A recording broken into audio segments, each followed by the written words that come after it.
Well, today is a new day, and I will say this about that. We have gone through some things. I'm not sure what to think at this point anymore. All I know is that we are on our way to earning profits more than incurring losses.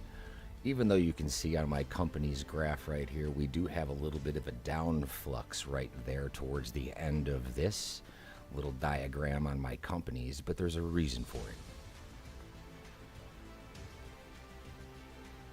What I've done is a little bit more of my own testing, and within the companies, I decided to attempt to own multiple companies. So I have a VIP, a cargo, and search and rescue, but you can see the only one active at this point is search and rescue, and that is absolutely intentional because that is what I am all about. That's what I want to be doing.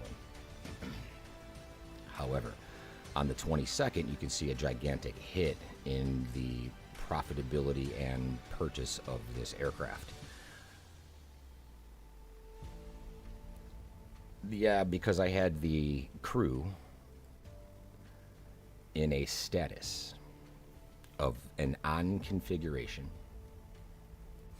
So when you're in these all companies and you manage them, this was left in the configuration of crew available on. So as I was flying around in free flight in the H-125 and crashing it occasionally, my insurance took a hit. Either way, I'm going to learn that lesson for the second time, and hopefully things are different. So now that I have that crew available and we've got our fingers crossed just about how many missions we're going to see available, we dive into the planet and we notice that the load times are extremely fast. Do yourselves all a favor and turn the live traffic off. Even if you're in this simulator as a career mode, the live traffic is still going to be referenced. So you just keep that into either an AI or off configuration and your load times are going to get even faster. So as I'm looking at this, I'm right now in an employee configuration, and you can see that we have our usual Masonville. The one out here in the bay is not there because I just recently did that one. But the missions that we're seeing on the freelance side of things are as we've seen them in the past. But that's not why we're here. We're here as a freelancer, and we know that we decided on a base right about here. And look, there's a mission. This is progress, progress, progress. However, you'll also notice that there is no icon for either a pilot or an aircraft. Because I've been doing a little flying around the world and opening things up a little bit. You can see all of these hotspots are in different places around the planet than they were prior. They move. Yes, the ones that are original are still here, but I've opened up more. So if I go back into this, I have done quite a few flights here in the Carcass, Caracas, Rakadaka, that place. And right now, I'm stationed up here in North America, not too far away from the mission that we've done before. And if I try to go to this mission, it's not going to be overly expensive to get me there. This is also something that gets very expensive. I've paid close to 200,000 credits before to actually move this into a different location. I've had close to 600,000 in the bank before. Now I'm sitting at right around 224, 244, which isn't all that bad. But let's see what we can do with this mission now that we own the aircraft and transfer it for almost 10 G's. Because now these missions are finally available. Even though I've done them in the past, now I'm doing my own missions in my own aircraft for all of the profits, and that is what this is all about. So what I discovered in the process is, in buying that other aircraft, I wanted to do cargo missions on the side. to earn more money. Not even just as a AI flight where the simulator is running those missions for you, but just to have another mission set available within my career that I could personally fly to make all the profits. Well, I ran into that same issue that I have with the search and rescue, where there's just almost none available. So I turned around and actually sold that airplane. Tried to make my money back, didn't really recoup it too well, but now we've got the search and rescue Heli 241 on the pad, ready to go. We're in search and rescue mode in our own airline. Finally. It's the second time around. It's the second time around. Oh, Cal Charlie, hey, I think cargo is... Yeah, I agree, man. I agree. I agree. There's quite a few things that I've also tried. I've, excuse me, tried the VIP missions. Same result with that. And, you know, you'll see one or two missions and then all of a sudden everything is just gone. And then you have to start transferring your aircraft again, and it becomes tens of thousands, if not hundreds of thousands of dollars to get back into an area that's supposed to be a hot zone.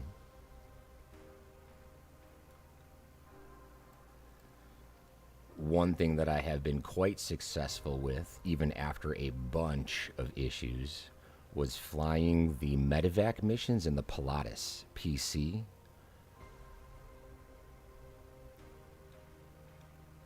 I ran into an issue with that aircraft where everything worked perfectly fine until I got close to my destination.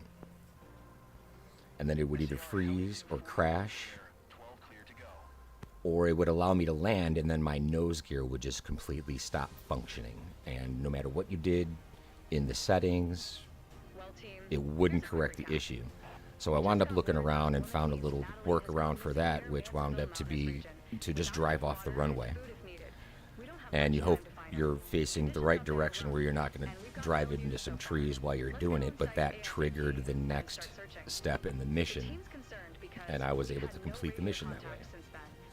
After that happened, I went back in, and I didn't experience any further issues with it after that. And that's a pretty profitable mission on the employee side of things. So I started making some of my money back on the employee sides of things. But like I said, I was doing some of these missions while my crew configuration was left in that on status, so my insurance and everything was taking hits as this simulator was crashing me. So I'm trying to find that little sweet spot in between.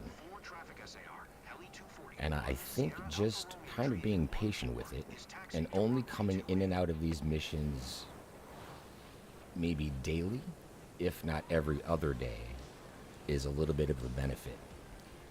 I have a feeling that there is some kind of timer built into the generation of some of these missions. And I'm not sure exactly what that timer is yet. I haven't looked too far into it, but I kind of like just speculating on it and seeing what we can find in the process, maybe asking you guys what you've come across.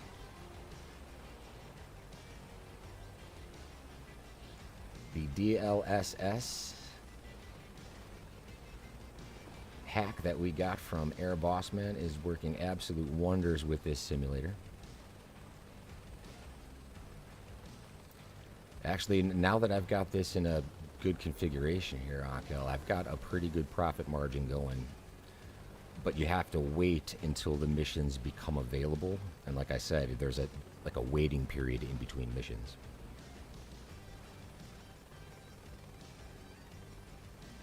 The AI side of the mission sets are absolutely still way bugged, which is why I'm not going to do that with those. I will personally just fly those other airlines in between to continue making money so I can get newer aircraft for the other mission sets that I want to do besides just search and rescue, like the Hook or those VIP transport missions where you can make, you know, 6 figures or more.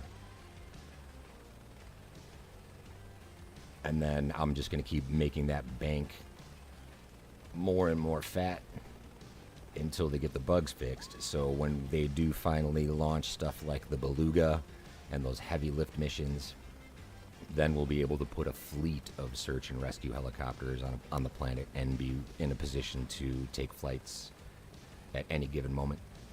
It's just a matter of patience and waiting for that to happen. We're just barely a month into this, and it's in its infancy.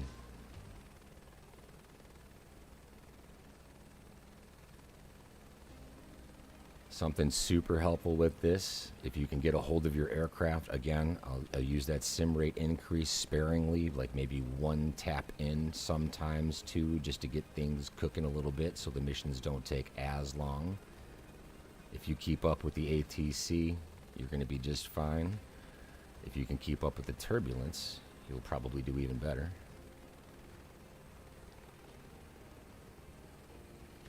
But this should be the mission where our survivor is buried next to that little ridge.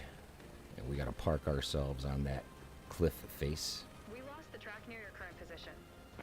She took with her an orange hiker's gear. Maybe easy to spot from where you are.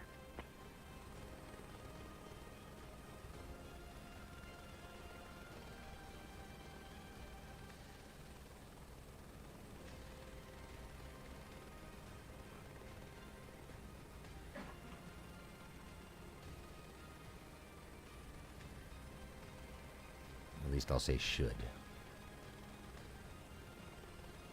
And as many times as I've been to this spot, locating it the first time around, I like to kind of take my time doing it, just in case this is sort of a timed event. I've flown direct to the survivor and seen nothing, and then flew around the block one time, came back, and there they were. This is extremely frustrating, but the process is actually pretty intriguing. It's enjoyable every single time I get into the sim. The graphics they've put into this are nothing short of amazing. The free flights with people, enjoyable. A while back we had a flight where we were doing some crocodile hunting. And Phil Carl popped in and he said he wanted to find some polar bears. We went looking for them in Greenland, which is absolutely the wrong spot to do that. But either way, we'll get back into some more flights like that, discovery sort of flights, to just kind of take the monotony off of it. Every once in a blue moon. Of course, those are also open to everyone. We've had quite a few people joining in on those. iGrady, SoCal, Krusty, Kane 5, Ace, High Lifter 2112. We spent quite a bit of time at Reunion Island with our boy Air Boss Man. That was a super fun flight. I think that turned out to be a 7.5-hour long stream. That is one heck of a location that I would love to be doing search and rescues in, though.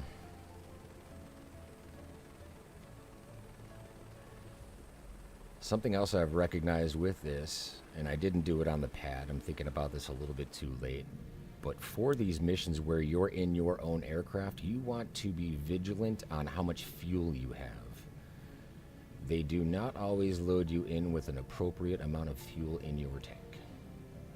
And you can see right now mine is actually a little bit below half, and I have mapped that button, so I'm going to push that to half right now, so just in case anything goes wrong, I have some reserves on there. That also comes into play in the fixed wings missions that you're doing in between as well. Some of those engine failures are actually just your aircraft running out of gas. Be vigilant with every little step. SAR Heli 231 care. Prepare for I found extraction. him. She managed to stop at a safe spot. Coordinates 45 north Search sector well 2 west. SAR Heli 240. Come right into our little parking garage here that we've gotten pretty used to flying right now. It is a little bit more nerve-wracking now that I'm paying insurance on this aircraft. But I've done it so many times at this point, I'm pretty confident I can lay her down in the same spot just about every single time. It is a bizarre way to go about completing this mission because you should be crashing at this point, but for some reason Oh, as I say it, it crashes. Epic. Okay, so we're gonna do this in real time too, I guess. This is the first time I've crashed this helicopter at that spot. So the repatriation costs is only 270 credits. That is practically nothing. However, now that that's happened, that mission will also just vanish.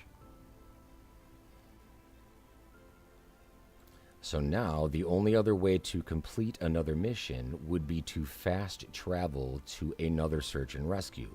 Now I do have 214K in the bank, but if I come over to the Alaska mission, the cost is literally half of what I've got in the bank already. All right, this isn't the mission set that I want to be taking. So here's what I recommend doing in the meantime. I'm just going to go ahead and switch back over to the employee side of things for a second.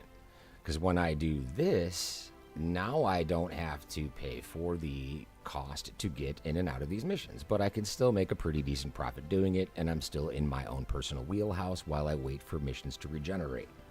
Not crashing is like the holy grail of the whole thing. It's the worst part of it. But it makes it pretty realistic, and I'm in for it.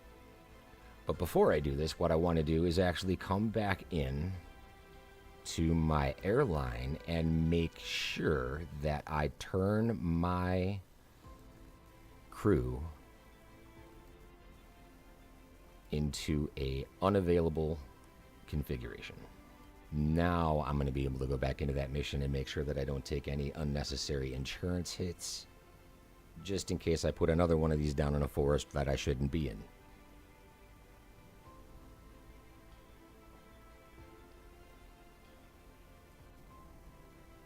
Come back out. The mission set should still be intact. And now we can roam the planet doing the same search and rescues that we've done before. Hopefully without too much resistance. But you can see with that live traffic off how much quicker my load times are. If you've been with the channel, you know that sometimes these can take a while to get in and out of.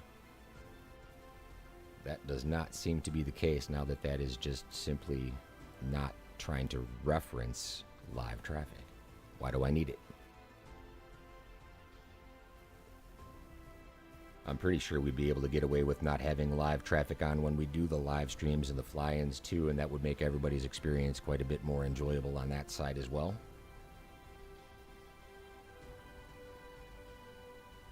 Speculative, but I don't know. I think that would be an educated guess right there. Maybe even edumacated. Because no matter what we know about it, it is constantly throwing us curveballs. Yeah, Uncle Charlie, I'll tell you what. As many times as I've done that mission, it is just nonsense. For them to have dropped that into that location. And then they've even changed it on occasion. You'll go into that same spot and the survivor's in a completely different location. So it's like you just want to test to see, well, where are they going to put them this time?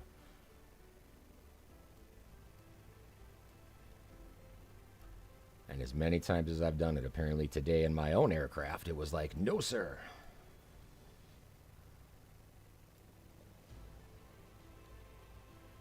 Mana 5 SAR Heli 240, one ready to depart. SAR Heli 241, Mana 5, roger that. I still like the little hop, skip, and a jump it does as soon as you load in.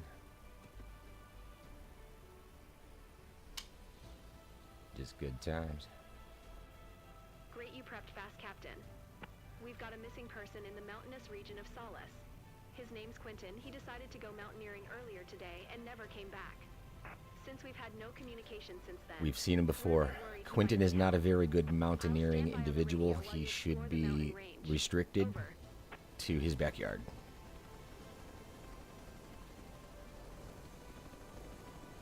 Lima Foxtrot Juliet November traffic SAR Heli 241 Hotel Alpha Echo 811 tree taking off runway. When we had Air Bossman in on that flight too, this was actually his first flight in a helicopter, and he picked it up so quickly. It was actually really fun to watch. Early on in the stream, we were talking about him being a huge part of why my simulator is running as smoothly as it is with his DLSS trick, but then we switched our location, and I just wanted to fly around Reunion, show you guys exactly what part of the planet looks like just paradise. And I wanted to see if we could find somebody who was from that area to give us a guided tour. And without knowing it, only by happenstance and some of the most amazing coincidence, Air Bossman turns out to be a... SAR Heli 241 Mana 5. Time is critical. He's not he doesn't live there now, but that he's like he was born and raised there. Which can be concerning.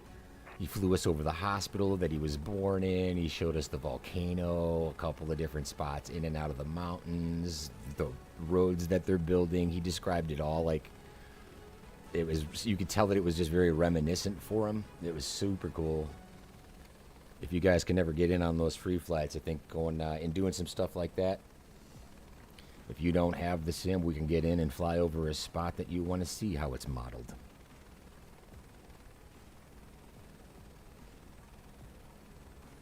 You want to find some animals, you could do that, you know? I mean, the free flights are just super fun. Finding different spots on the planets, looking for animals out of nowhere. Which is something that he also brought up, because we came across several different herds of animals. The water buffalo specifically turned out to be the most fun. Because they don't exist on the island, but they do in the sim.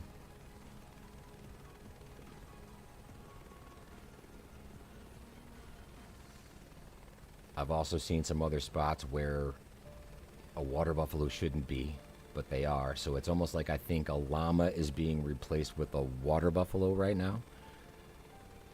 I don't know too much about the world photographer mode and how everybody that's been doing that regularly has been experiencing the sim, but just a little bit that I've dove into it seems to be working like everything else. A little bit glitched, not horribly. I mean, it's functional, but I don't think all of those animals are being generated yet. And I want to say that number was upwards of 16,000. Hope you'll be on site soon. Don't forget we need to be fast if anything 16,000 species. locate something from up there. I mean, they got monkeys listed. There's all kinds of stuff.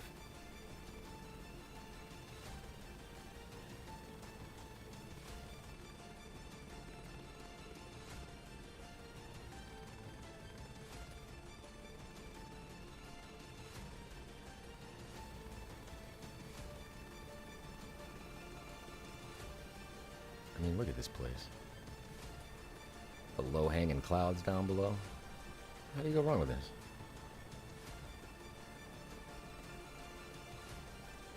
It should say SAR Heli 241 on the side of this aircraft, but we'll get there. We'll get back.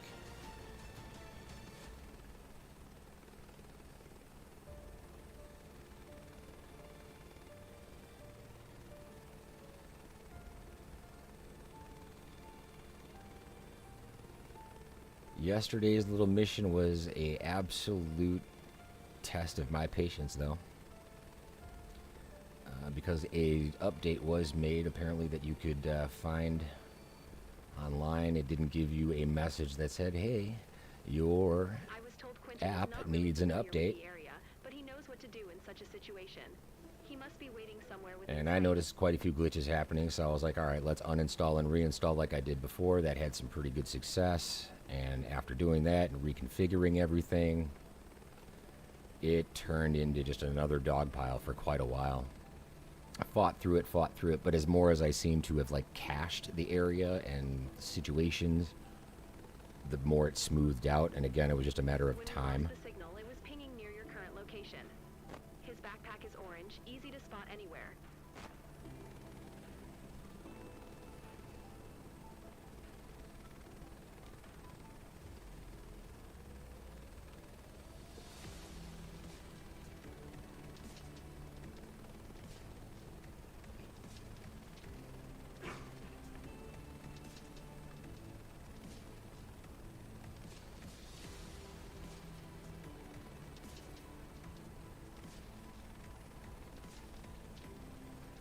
It's good to see you back, Uncle. Uncle Charlie's been here before. Always fun to see him.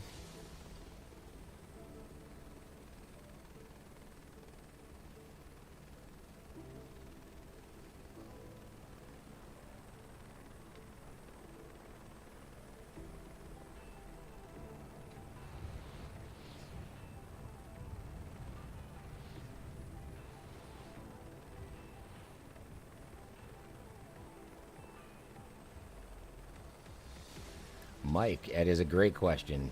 No, my H125 does not have trim, and it is my unfortunate honor to have told you that the H125 we have in the simulator does not actually even have a trimmable function built in. We heard from one of our good friends that this is a variant of the H125 that does not contain an SAS system, and that functionality does not exist on this aircraft. The best form of trim is just you personally as a pilot maintaining a good balance between collective and cyclic function. You can bring it into a hover pretty steady. And if I get the opportunity, I can show you, if it works, a little trick with landing the 125 on these snowy slopes. I noticed every once in a while that while we were taking off with the Survivor, you know, as the chopper kind of slides down the mountain like a toboggan, in the upper right-hand corner where the mission steps are, it would say to release the parking brakes and flash it green.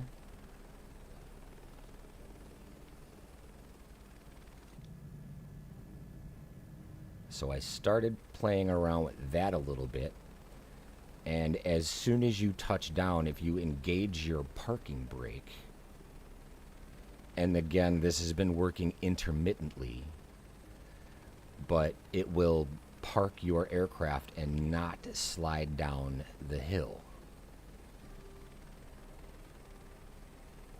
You're trimming the 125 on an Xbox. You have trim capabilities on the 125 if you're on Xbox. Did you just say that out loud? Really? Because that would be an amazing set of conflicts right there. Again, we kind of talked about how some of the things that are available to people on PC that aren't available to people who are using Xbox. Wow. You're able to trim it.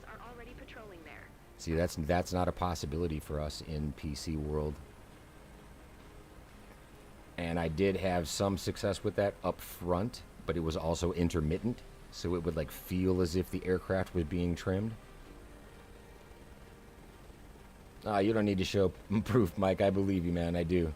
With as many things that are going on in this sim right now, that is 1,000% believable, my man. Absolutely. Where do you have your proof, though? You got a channel, too? You able to record stuff? Because I think having that ability within this to kind of like go back and review what's happening is really important, especially when we're reporting these bugs back to the forums pages.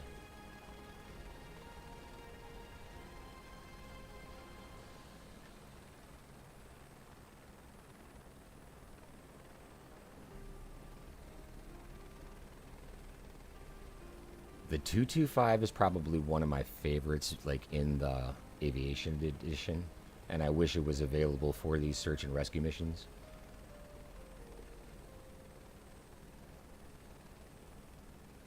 It is a little bit of a fat bottom boy, but not nearly as bad as the Ericsson Skycrane.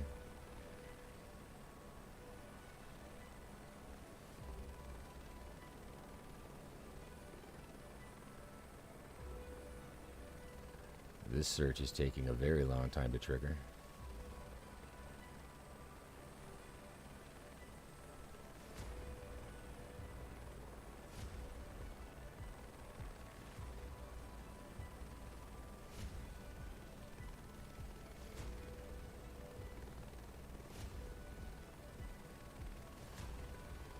The collective still doesn't work for you in the 225. Interesting. That's more than likely a key binding issue. Are you saying it doesn't work at all? Like you have no rotor authority at all?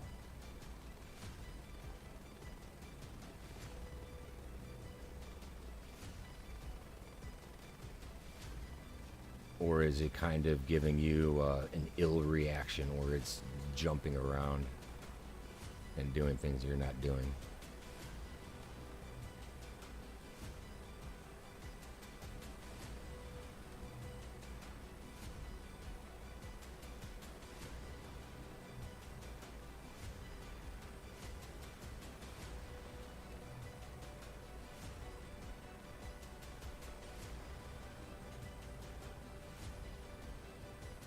It's not even selectable.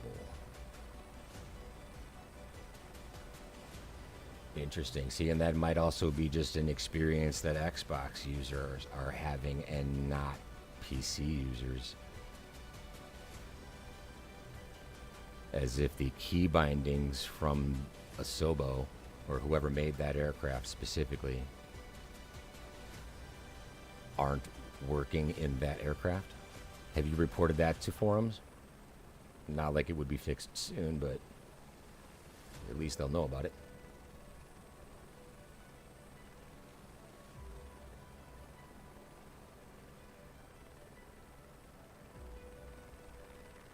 Where is this dude?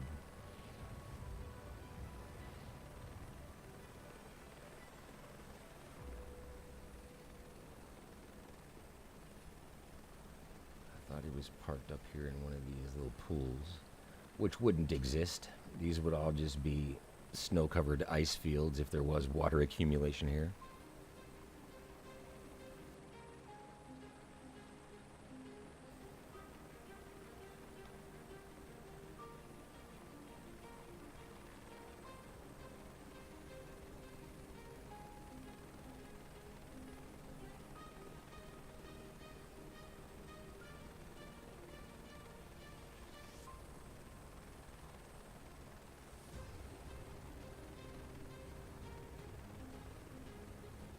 No luck just yet. Yeah, well, I haven't had too much luck in this career mode either, my man.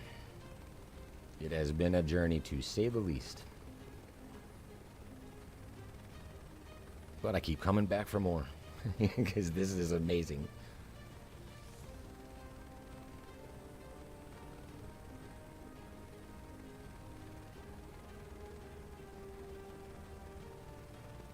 And to hear that so many third-party developers are playing in the sandbox already and coming up with mission sets in free flight is also very encouraging.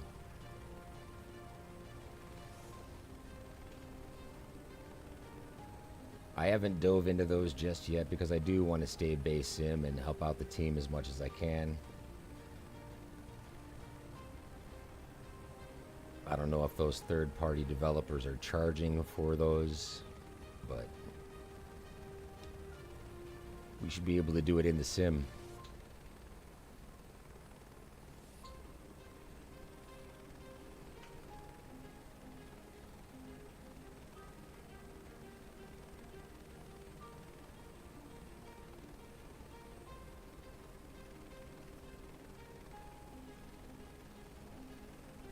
Okay. Spotting someone in this area is a challenge, but if something stands out, that's where you want to look closer. You think?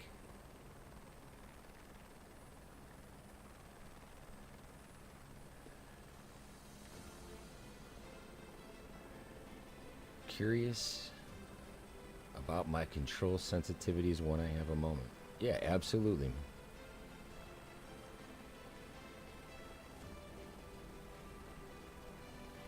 Let's do it right about now. If I actually hit sim pause, I should be able to just come into the settings, go into the controls. I am using a Thrustmaster T16000M. For the throttle control, I do have rudder pedal sets. When you go into this to test these out, I'm just going to search by input and give you a little bit of a rudder movement, and then you can go into the cog wheel and into the tweak action curves For the rudder pedals, I just add a little bit of sensitivity. This is almost at a 0.20, and then I have an extremity dead zone in there of about a 0.1 as well. I find that kind of tweaking these and squishing that down in there is extremely helpful. I don't know if you guys know what these lines mean, but this little curve that we've got coming up here represents the movement throughout your joystick, right? So if I were to change this extremity dead zone right now back down to 0, you can see it goes back up to the top. Or if I keep going in that direction, right, that extremity dead zone means when your input will either stop or continue to happen within your controller's movement. So I have mine pushed about to a 0.1, so there's actually more movement there than there should be normally. And then the sensitivity is pushed up just a little bit there. For the throttle, I don't have any sensitivities on those at all. Nothing's changed. But if you can go back into the collective control or cyclic controls, again, I can just do an input here to the right, go to the cogwheel, and again to the tweak action curve, and you can see that I've got a gigantic curve on this one, right? I also have a dead zone in the middle and then a sensitivity curve that's much different than the last. So with this, it's a little bit of a higher sensitivity with a 0.5, so it's more sensitive in the beginning of the movement than it is at the end. And the extremity dead zone wasn't touched. So if I go all the way to the right or left with the cyclic, I'm still going to have that reaction instead of leaving it either an empty control or not enough control. If you go back into the same thing, and we'll go back one more time, search by input and go forward on the stick. Back in here, this is different. Okay, that action curve isn't the same here as it was in the left to right movement, right? The lateral movement and the longitudinal movements for my setup are actually different. This one is just straight zeros across the board. I could put a little bit of a dead zone in the middle of it because my controller system has almost like a button press at the very center of the cyclic when you just push it with your fingertips. So I don't think that that would be an issue to have there. And it wouldn't change my interaction with the chopper much at all. Hopefully that helps. Great question. Thanks a lot for coming in, Killing Time. Love it.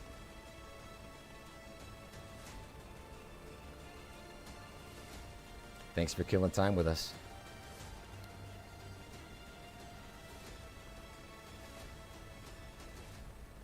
I'm sure that's not the first time you've gotten that, huh?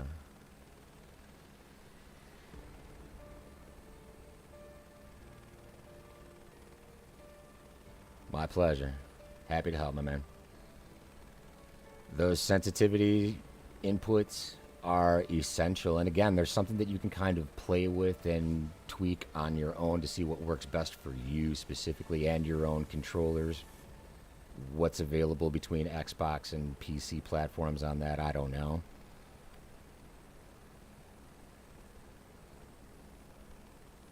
Because I only use PC.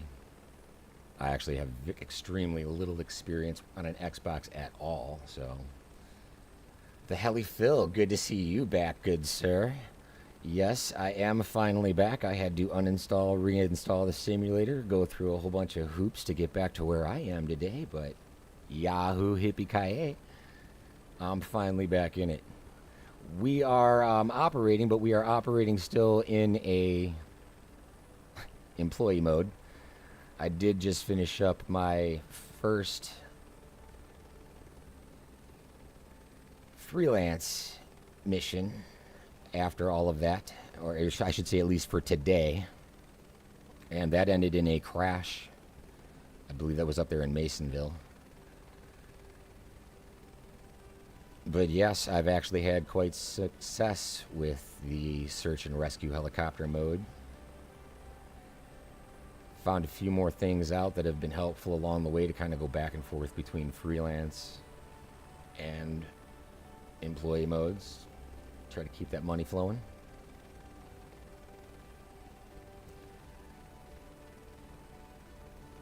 A couple little tips about the Pilatus that seem to be very helpful as well. If you're having problems with the steering wheel after you land of that aircraft, there is a way around it.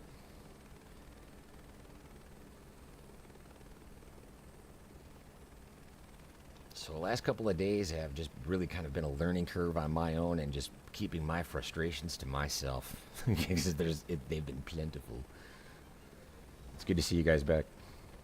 We'll be doing another free flight here in probably after Christmas. We'll see what happens. Not really too sure. You know how it goes. We're having a really good time looking for this survivor right now. I don't know how many times I've done loops around this area, but we're not getting any smoke anywhere. How's your airlines going?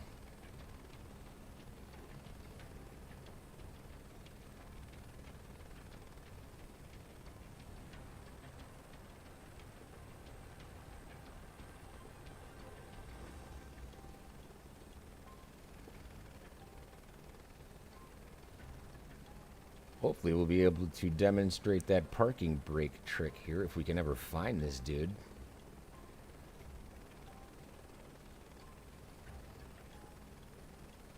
I think it's because we said something about him earlier, how he should stay in his own yard. Might have offended him.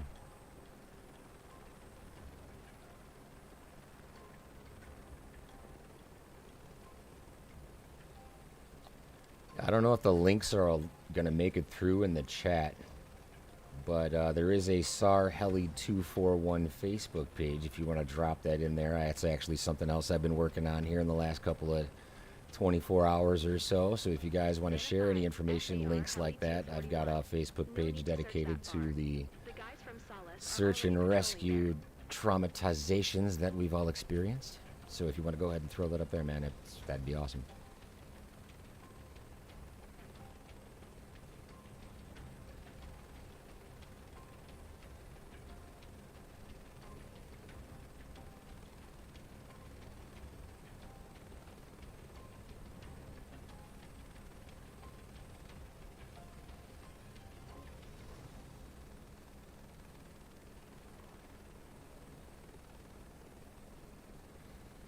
I'm probably going to get a D rating on this mission just because of how long this is taking. I don't know what's going on.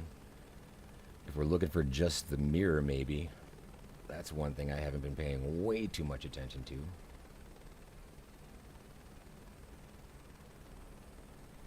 That has happened on several occasions where you'll just fly over a ridge like this and from down below you'll see the glint of the mirror without smoke.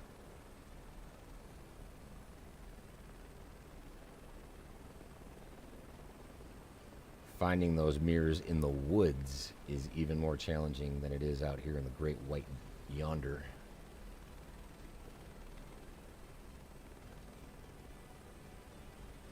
Awesome. Thanks for sharing that, Mike.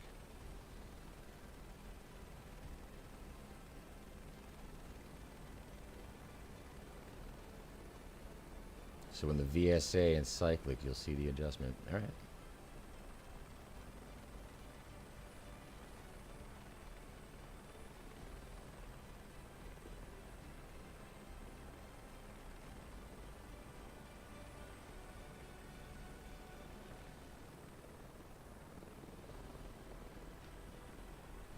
Turn into Mission Impossible. I know they're not this close to the edge, that much I do know.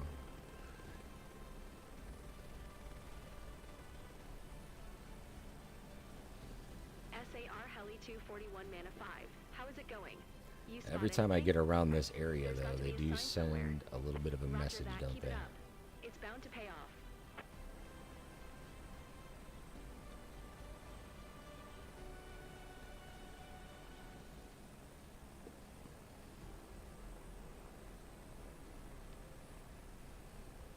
Let's take a little bit of a lower look at this spot.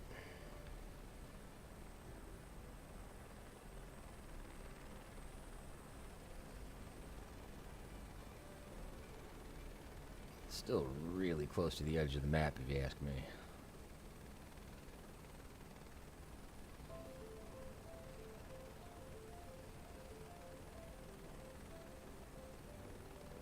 Good thing I put some more fuel in here.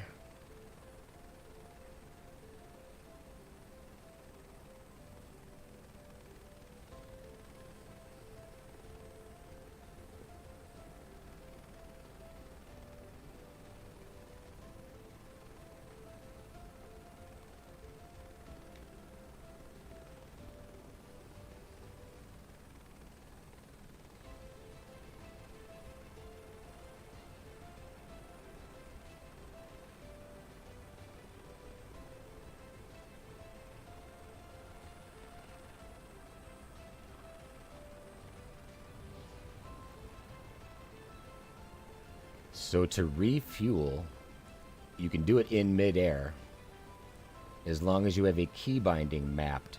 And the key binding's name is repair and refuel.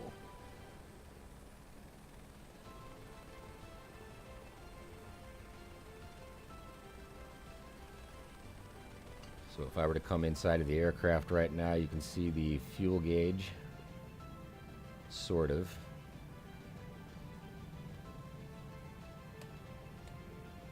I don't want to put too much in just because of the amount of weight that I'm going to be pulling around these mountains right now, but you can see that I have just below half, and if I do get, I think I'm coming down here. What's happening? Getting caught in some downdrafts.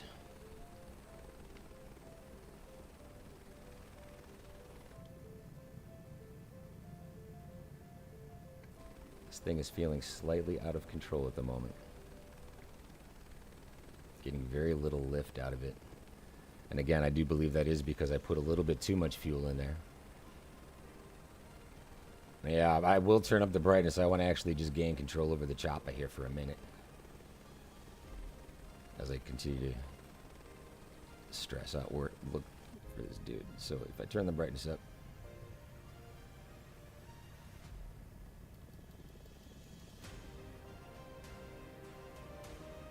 If you do the repair and refuel, it'll actually just bump that line up in midair. I'm not doing it right now because I'm a little fat as it is. But yeah, repair and refuel is the key binding you need for that.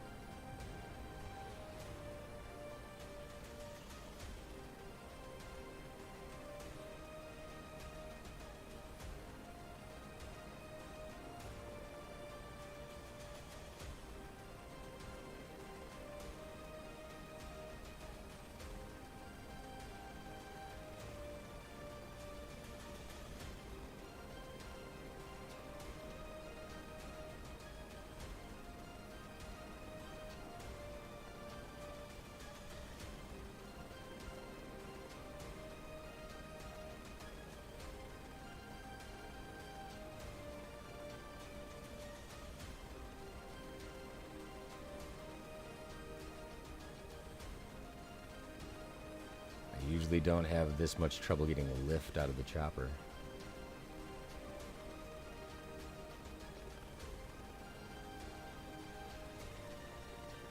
And I would associate that with how much fuel I have on board. It also comes into play when you're landing the fixed wing aircraft as well. You really do have to make sure that your weight and balances are what they should be when you take off, so you're landing in a proper weight.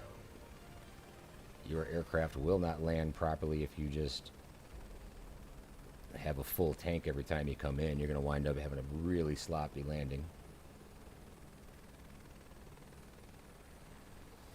I think Keith is mad at me. Wasn't his name Keith?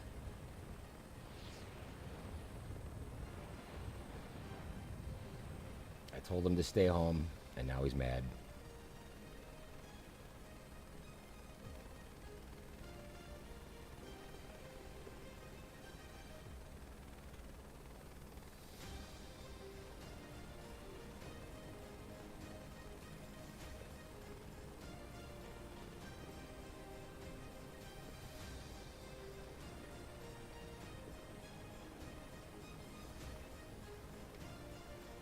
I've seen him on this island down here before.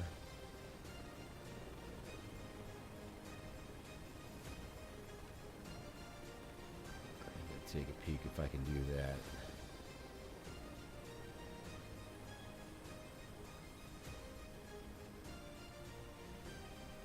Nothing popping up behind me. This has got to be the longest search and rescue mission ever.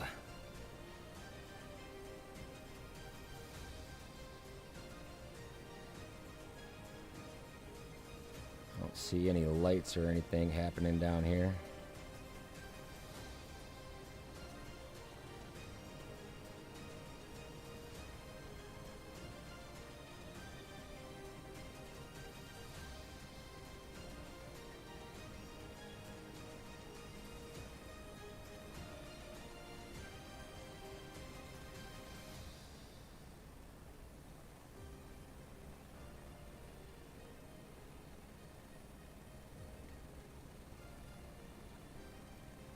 Again, I think it's really funny that they put water up at the top of these mountains.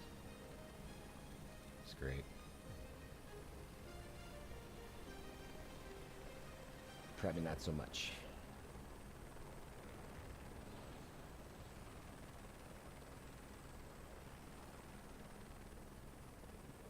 Just not a nothing.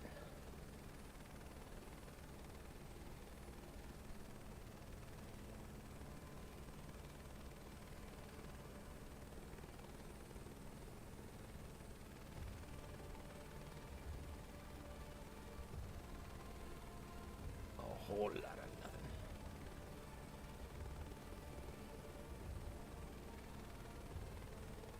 nothing. A very hot spring.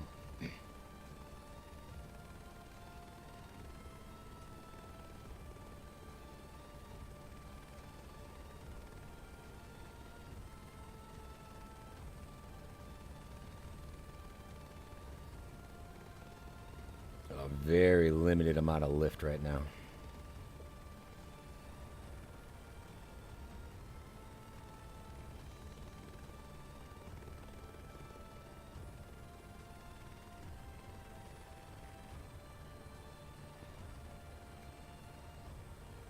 Not a sign, not a wink, not nothing.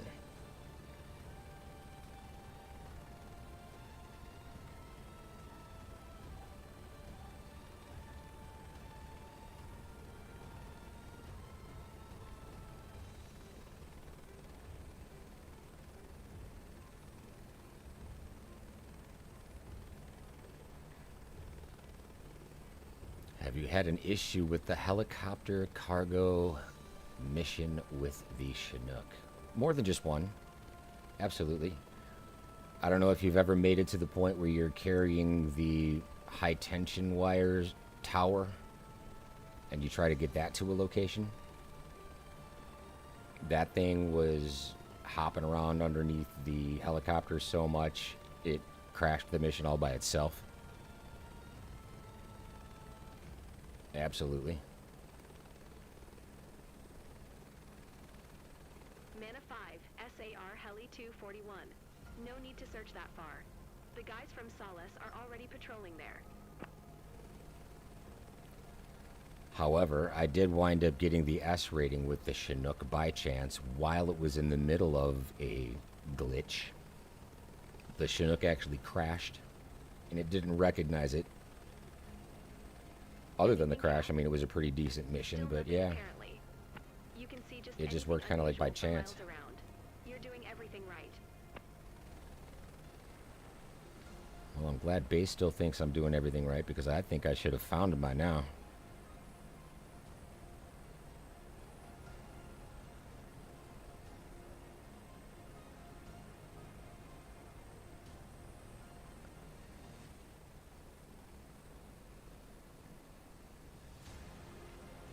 I mean, I'm going over the same exact areas.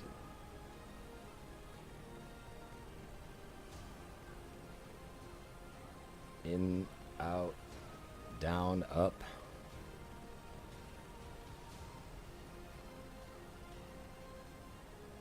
You had to spawn at the bottom of an oil rig. Almost all of the mission sets right now are having some spawning issues. I've had even some of the 737 missions where the plane is trying to do an ollie over the terminal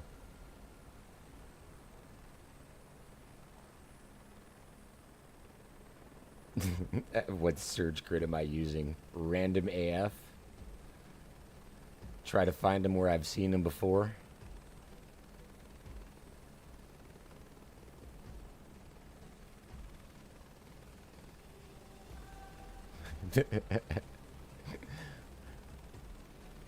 There's not really a grid. It's more like spaghetti.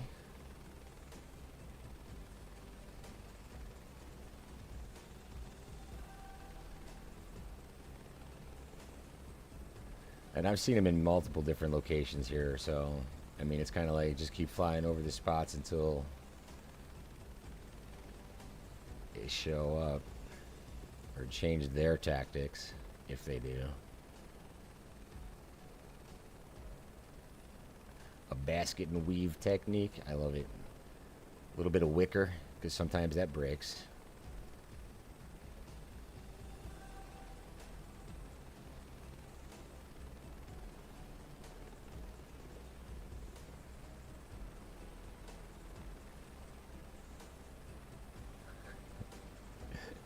The Garmin. You didn't bring your Garmin with you, did you?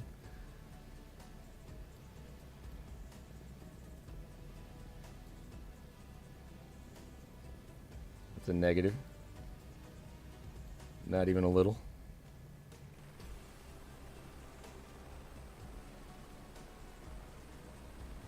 The 650 even.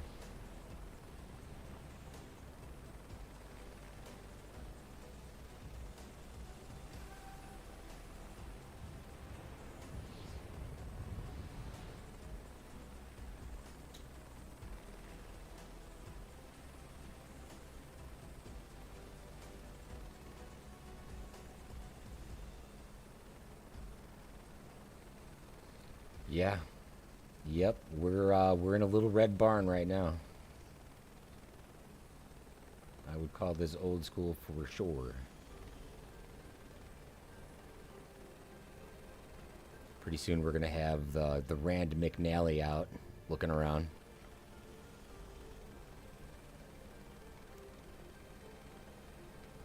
Are these bison? I think we got a bunch of bison on the side of the hill. Should we get distracted for a second and go take a photograph real quick? Because this is what search and rescue does, right?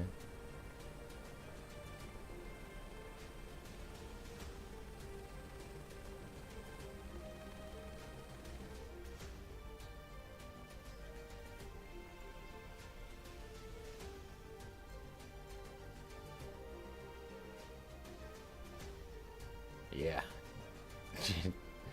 Great picture, guys. That's great. Way to pose for that one. Hysterical. So you said someone was lost out here? Where'd who go?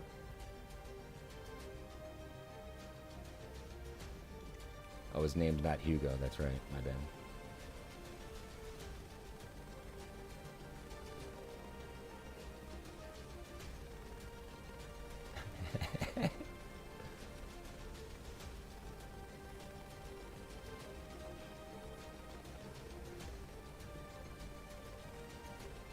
Seriously though, this is the longest I've ever searched for a survivor ever.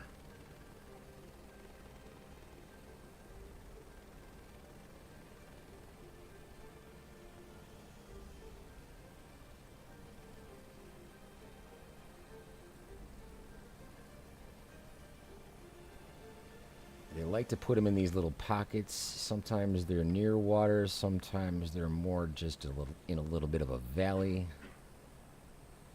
I've seen them tucked at the edge of the forest up here sometimes, like on the island.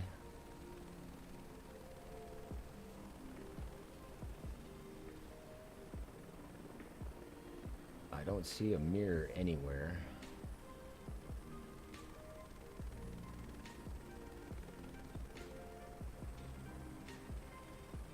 This is a good one. Should we just ollie oxen free this? Like, hey, you win.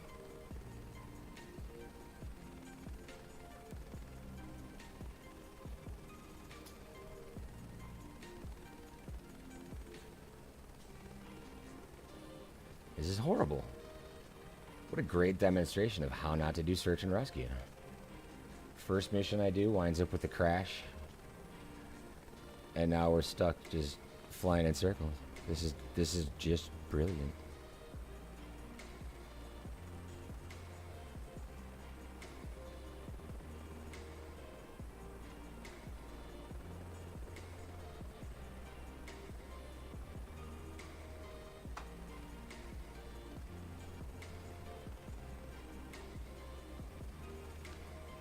How far is this hit?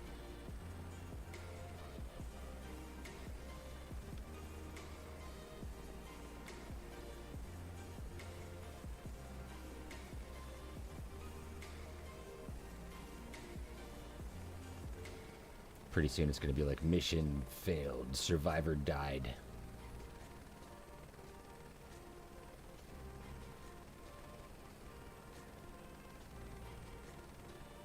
Yeah, they like to bury those tents, don't they?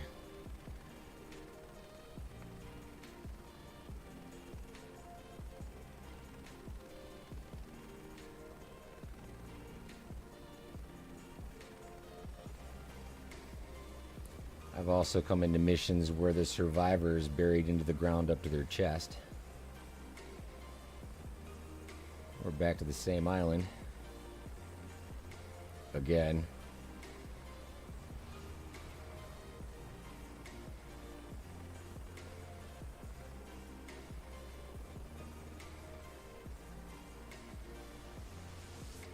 Oh, I thought I saw it for a second there. It was just the ground coming into the stream finally.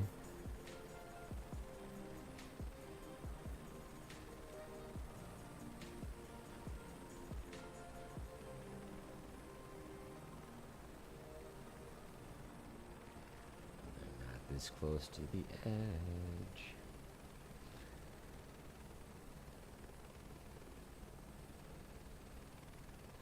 Where in the world is Carmen Sandiego?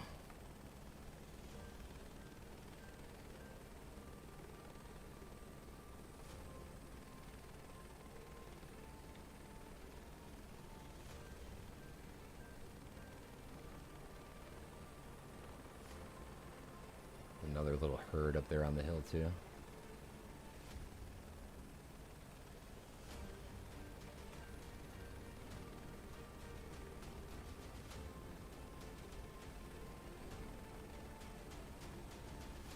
See, we're on the opposite side of the search area from where we entered to.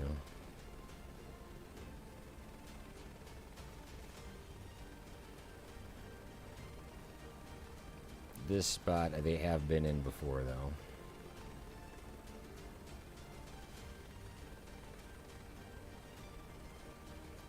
Let's see what happens if we go all the way back to where we came into the area.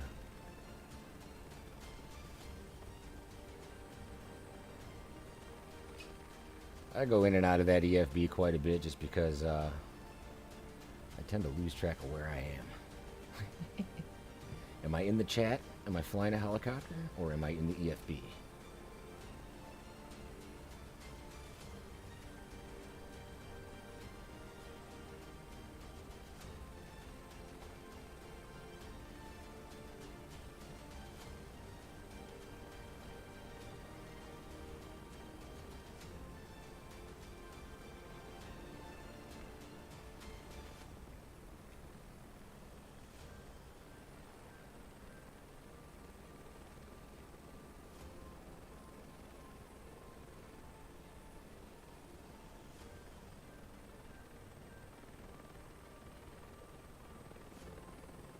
You're doing okay. Don't give up. Yeah, she's still got confidence in us. It's all good. But again, that message is being triggered in the same spot every time.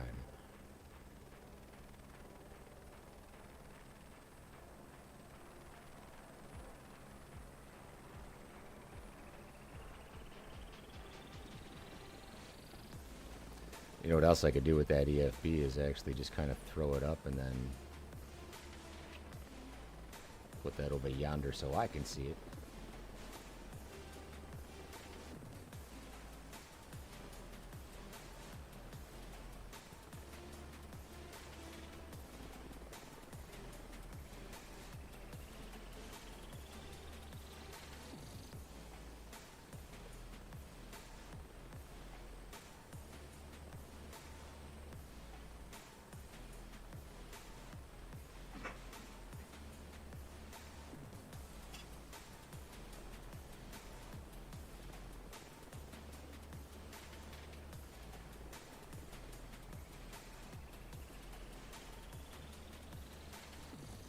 I can actually take that EFB and throw it onto a second monitor.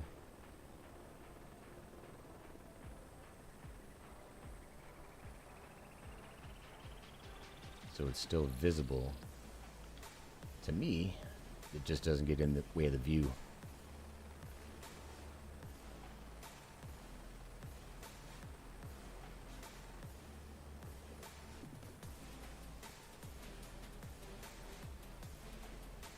It's another one of those benefits of being PC versus Xbox too. You know, there's so many differences between the two platforms.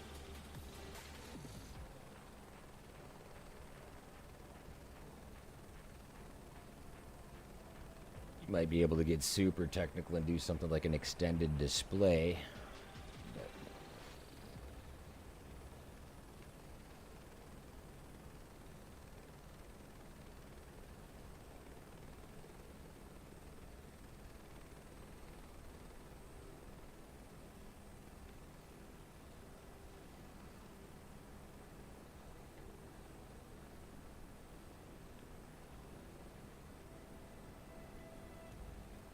It's a nice little bonus.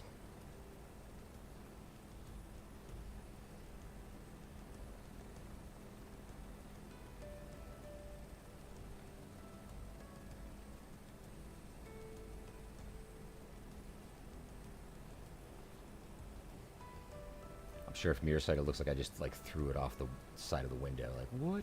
How did you do that?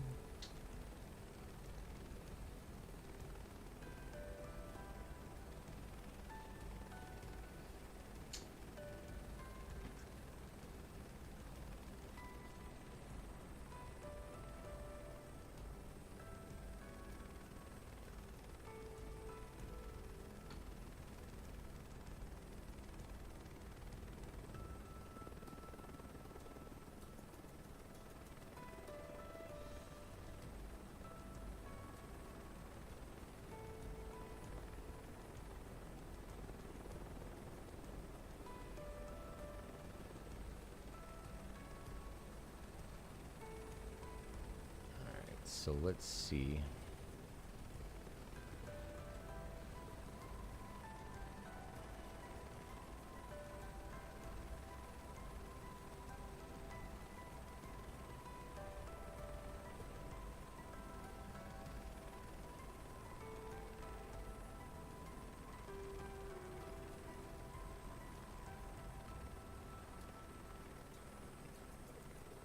Man, we ain't found ship.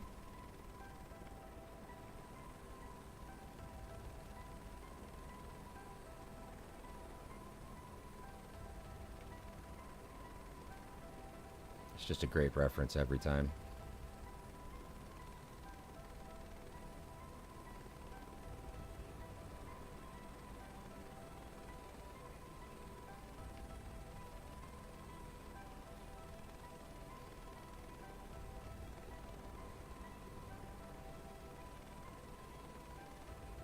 For real though, bro, where did you go? I bet you if I restarted this mission, within the first 2 minutes of the mission, he would pop smoke as soon as I came over the top of him. You know how sometimes you get too close to a survivor and their smoke turns off?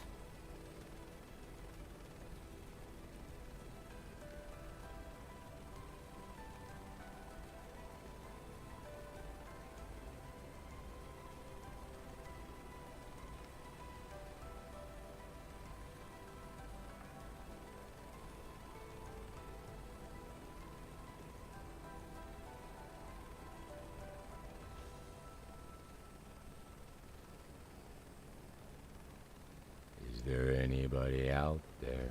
Seriously.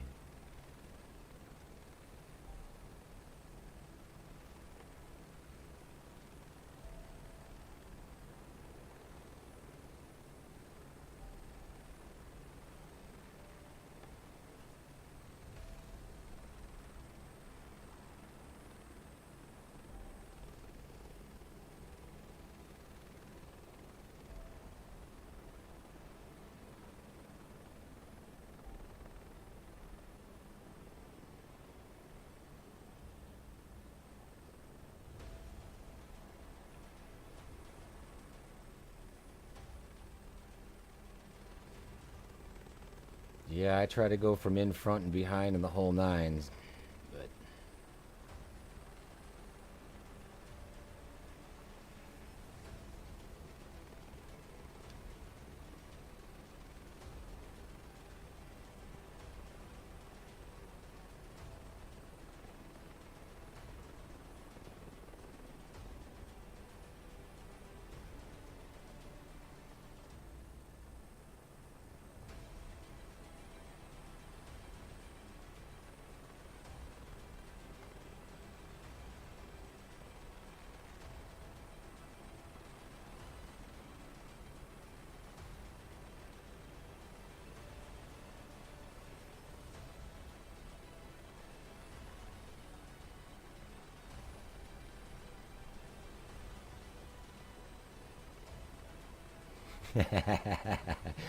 well, I'm not either, Mike. So thanks for coming along for the ride. This should be interesting.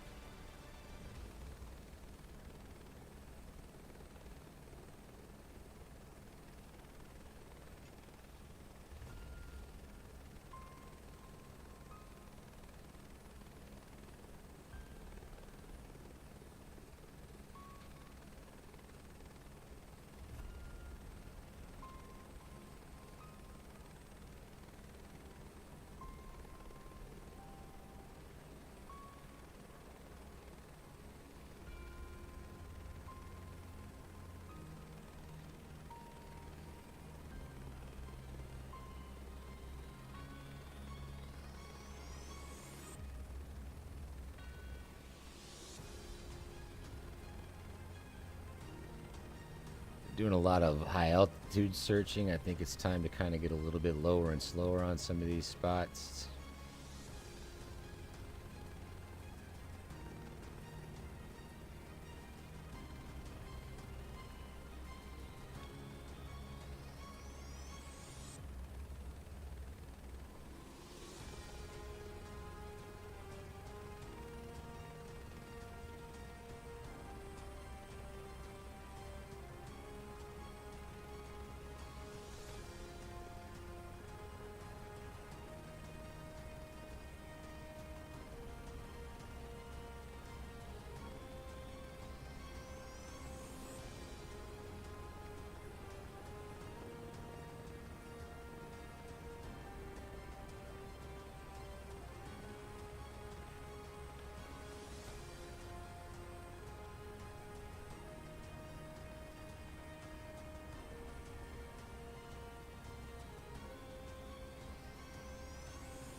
Probably check on that fuel for a little bit. See how low we're getting. When we get a couple more notches down there, we'll maybe go one more notch down. Then I'm going to drop another bellyful in there.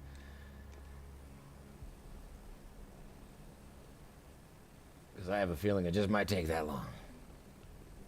This dude is playing hide and seek, and he shouldn't be.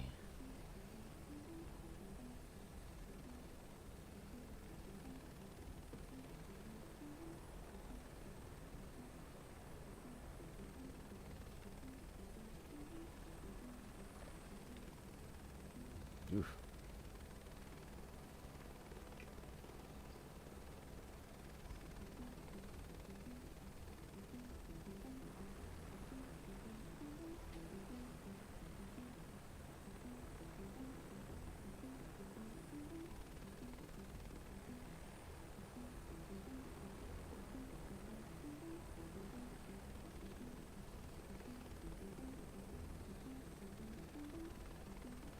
Already checked that island low and slow.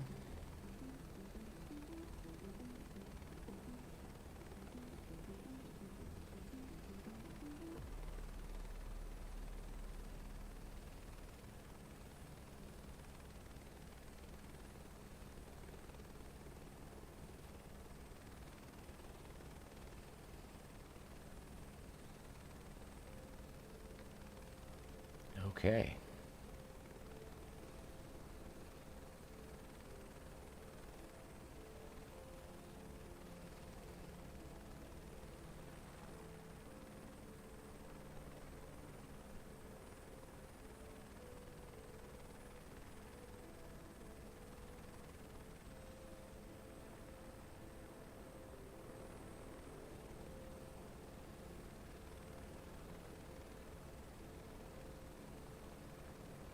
See if we can't go with a lot of altitude here and get a bird's eye view from a completely different perspective.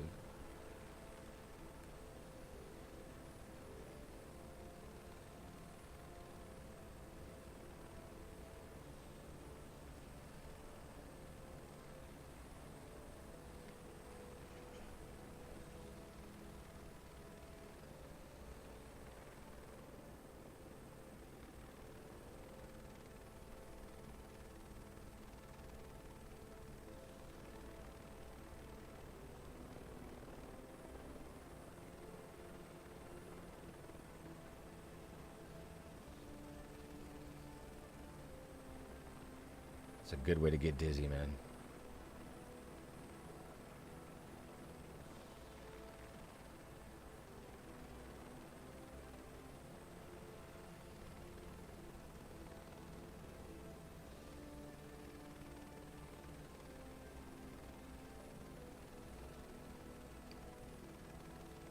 Coming up on the spot where it sometimes gets triggered with the "you're doing it right."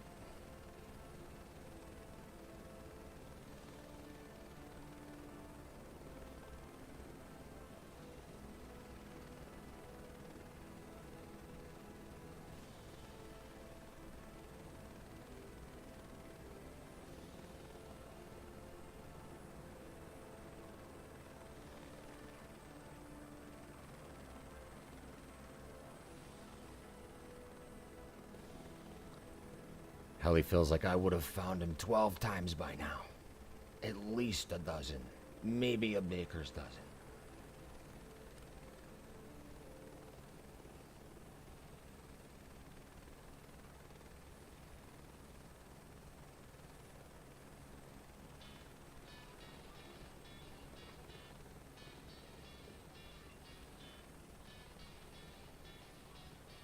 Okay. This is absolutely intriguing.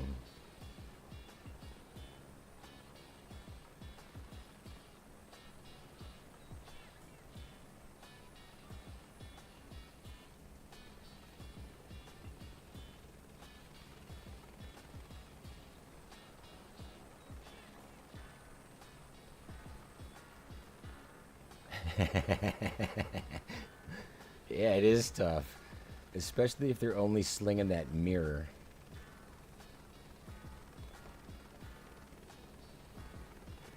When they pop smoke and you go up high, it's much easier. But if they only use the mirror, it doesn't matter what altitude you're at. Sometimes that's very hard to pick out.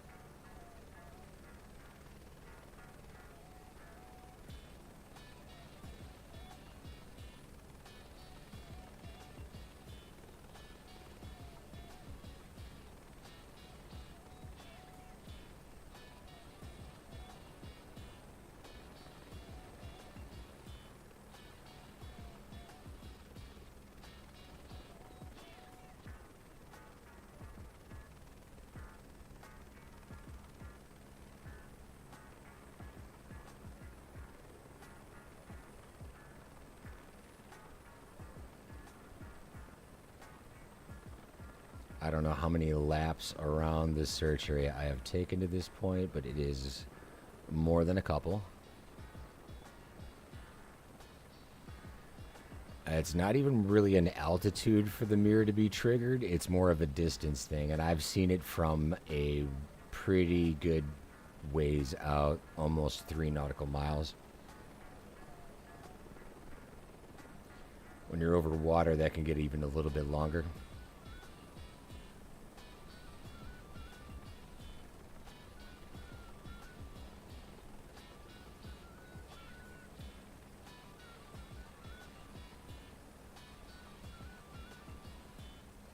And it's just the smallest little glint of light.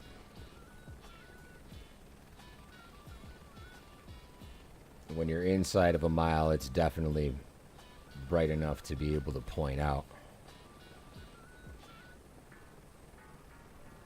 But mode. You don't have to be right on top of it.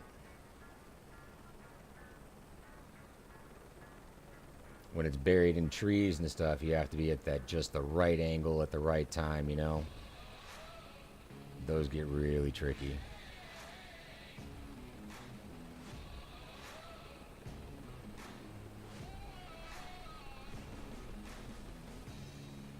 I am extremely tempted to hit restart and see if it would respawn. I mean, it is just employee mode. Because I have a feeling there's nobody out here.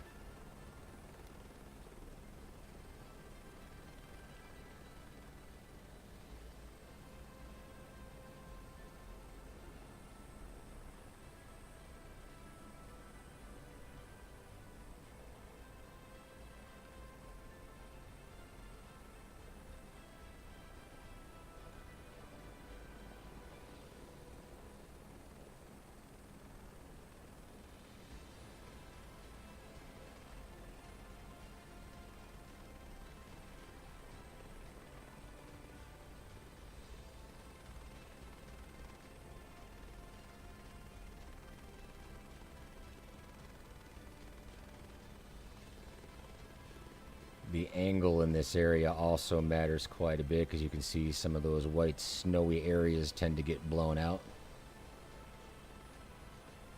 I have not seen the EFB display a flight track yet, except when you're doing the agricultural mode.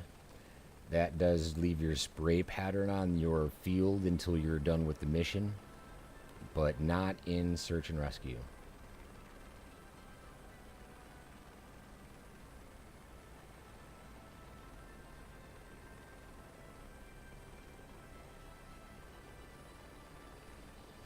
It's actually been another really good way to earn money on the side while waiting for things to catch in. I have smoke, smoke, smoke. Now, how many times have we flown over this area? You see the mirror?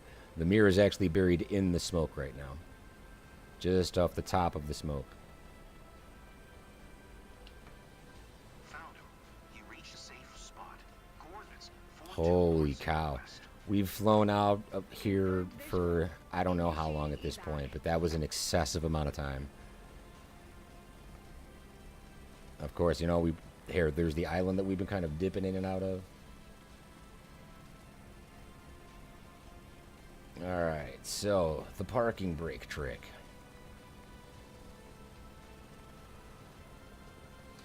I think there's a couple of things that go into this too. It's like you have to try the different altitudes, you have to try different approaches to the area, and then all of a sudden it just decides. Like, yep, you've tried everything that we've taught you. Good little pilot.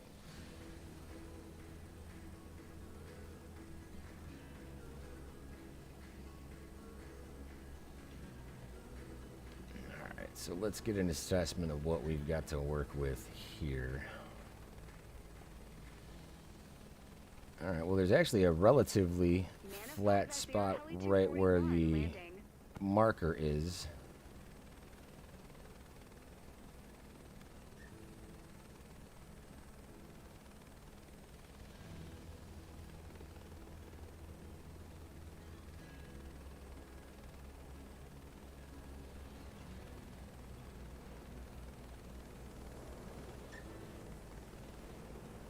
Call it sticks and stones. Maybe they put the stick down to be like, you can land here.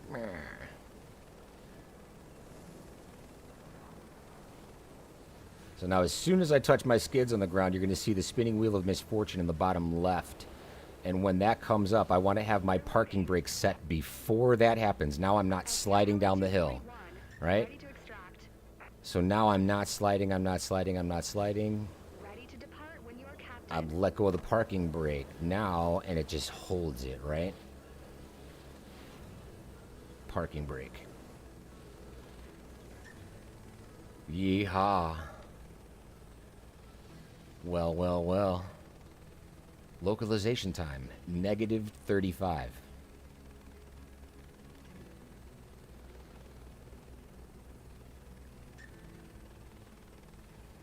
How's the fuel load for the way home? Just enough to get us there.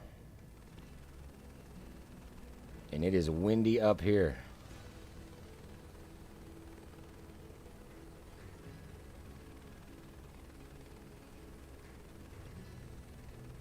Well, we finally got her, though. I'm Crystal, an emergency medic. I'll be taking care of you during this flight to Solace. Okay. Don't worry. I'll be here with you every step of the way.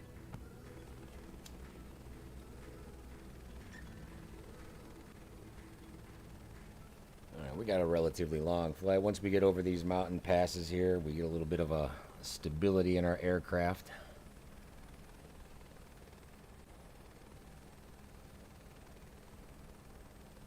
Start to balance out that collective, put some more forward speed in there. We can sim rate increase this thing. Because how long did that take?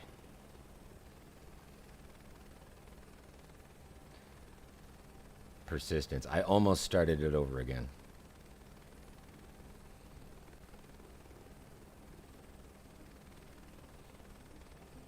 What's funny is it's so close to the other location where they've been before too. You know, you know where they're at. I'll quickly check your vitals to confirm you're okay.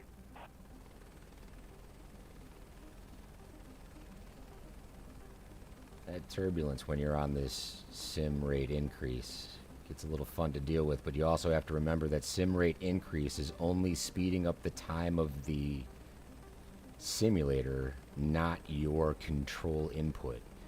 Your control input is still happening in real time. So your movements are still just as minor as they should be when you're in real-time flight. Quentin, want something to drink? Water or electrolyte drink to help you recover? If you have something sweet, I think a bit of sugar will help. Thanks.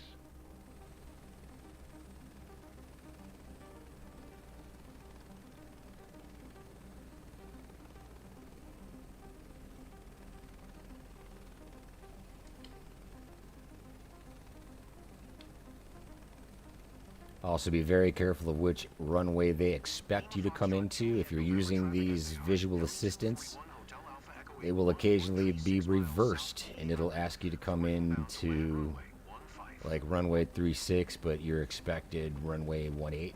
So check that out. I'm expected runway 15 this time, so I should be coming in from the right to left.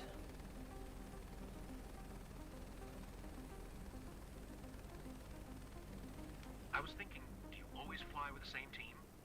It depends on the mission and the criticity, but the rescuers Criticity? What the heck is that? Team of pilots who swaps in and out according with their schedules and the conditions. It's got the proper vis. We can take that off and just enjoy a nice little cruise into the airport.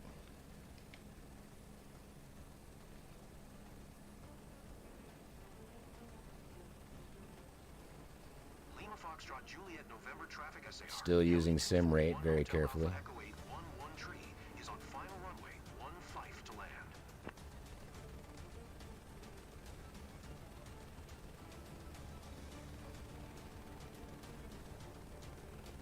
Well, well, welcome home.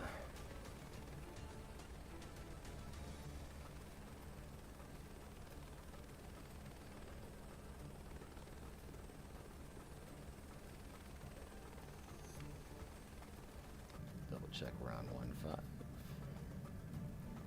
See, coming in the wrong way. That is the opposite direction of 15. Even though those visuals told you to come in that direction, that would have been an ATC infraction right there.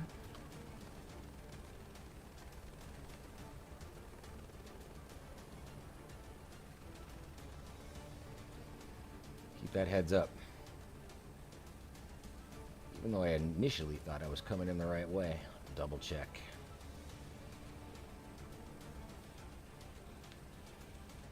No, I'm on 15.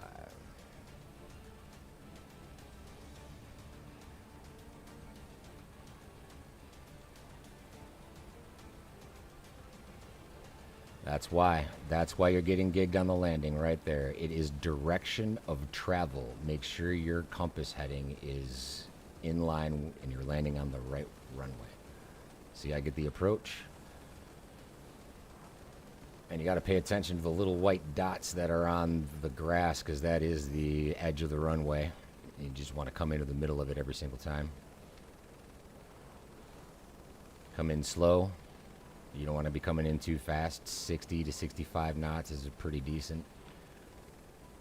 I've gotten relatively used to what it looks like on the outside of the aircraft as you're making those approaches.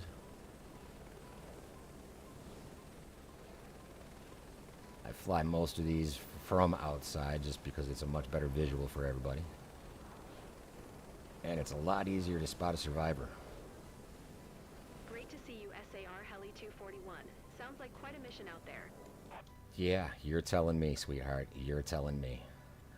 Believe me, there's a couple people out there that are feeling the same way right now. We all just want to know what the score was.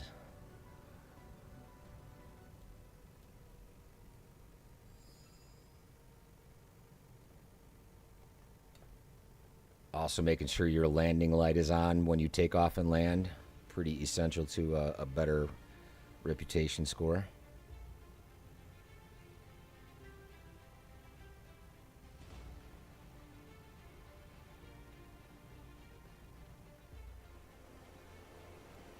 That should say SAR Heli 241 right there, but maybe on the next one. A B? Yeah, I'm going to go with it. I'll say a B. They might even sling me an A. I don't know. They've been pretty generous.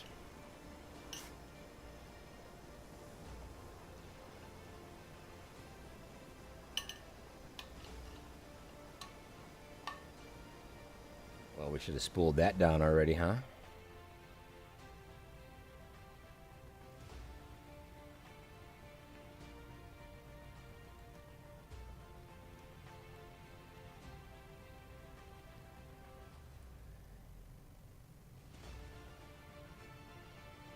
If you accidentally turn off the overall battery too, the parking brake doesn't always work. Now you can see it's spooling down much quicker, so make sure that that left-hand battery is in the up configuration while you're doing the shutdown. And in the Pilatus, never use the auto shutdown feature. Just go to the overhead panel and turn the engines off. The shutdown time happens a lot less. Or a lot quicker. They're going with the S rating on this one, ladies and gentlemen. 90% retrieval time. Localization time was still 100%. Who's rocking it? This should be in my airline, though. Without question. I guess they liked my search pattern. Spaghetti it is. We got Italian crew members out there. That's what it is. We're figuring it out as we go.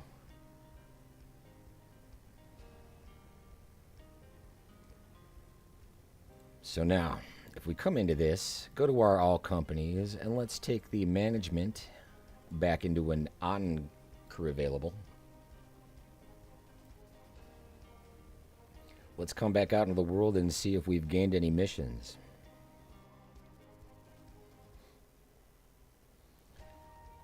Freelancer. Not a damn thing.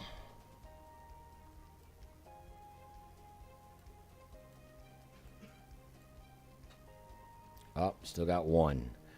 But it would probably cost an arm and a leg to get there. I appreciate you sharing the information, Phil. It's valuable, saving lives out here every day. Spaghetti patterns, they work. Highly effective. Only takes an hour. But one mission. All right. This one's not all that far away now. So if I'm realistic about this, it's asking 126K. That's half of my profit. But I'm going back into an area that is generally populated with more search and rescue missions. So this is the point where you really kind of need to make that decision of like, all right, is it really worth half of my funds at this point? Or do I just keep doing missions as an employee right now? which is where I came up with the idea of like, all right, well then let's switch over at this point and let's go in and do something different. Let's hop in the Pilatus and do a different fixed wing mission to see if our pilot can come into the area that way. Because, I mean, half of the profits at this point are going to pretty drastically impact what I have left after this mission. So if I do check out New York, you're saying to fast travel into New York, right? I promise you it's going to come up with the same amount of missions. I've done this more times than I care to admit. And it doesn't really depend on what airport you come into as well. You could go to one that you've seen missions come out of before, like we've seen the New Haven airport. Right? It's either the Tweed, right? I think is the airport that we come out of. Or Waterbury. Right? Like some of these areas where you know that there's this search and rescue mission that's happening right here in this bay. But when I go into this area, it's going to be exactly like it is right now because the missions should already be generated here if they were available at all. Just like this one is. Right? But all I know is that I'm going to be able to recuperate a pretty good amount of this right off the bat. So I think it might even be worth it. It's half my funds, but at the same time, that's what I'm here to do, is increase my company's profitability. I want to get this out of the negative as quickly as possible. Because here comes another 67,000 right off the bat, you know, and that's all going to be my money. I've been pretty good at pulling these survivors out of the water. This is actually, I would think, one of the easier things to do at this point. Quote me on that now and we'll see what happens in a couple minutes.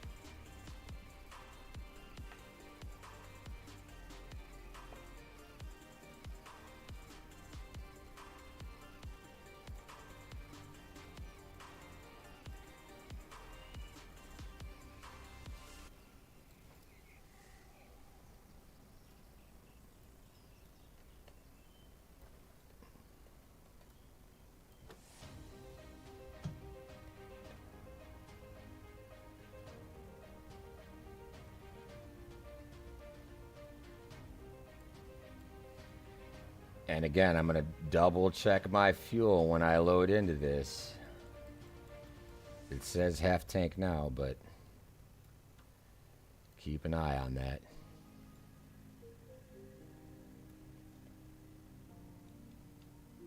Track 7 SAR Heli 240, one ready for takeoff. SAR Heli 241, track 7, roger that. Now we got that proper little name tag right there. That's who's in the air. That's who's making money. Good to see you, team. We just got word that a man named John has gone missing near Namulek coasts with a boat and other passengers. We don't have much time to find him. Conditions out there are rough, and we've got no news so far. Let's get on site ASAP and start searching. Take a quick look around.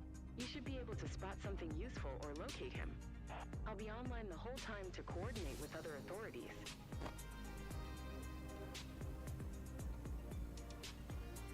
I'm just glad she's going to be there the whole time to make sure she can coordinate with the authorities. Hopefully the authorities are Microsoft and Asobo and High Performance Group and the team.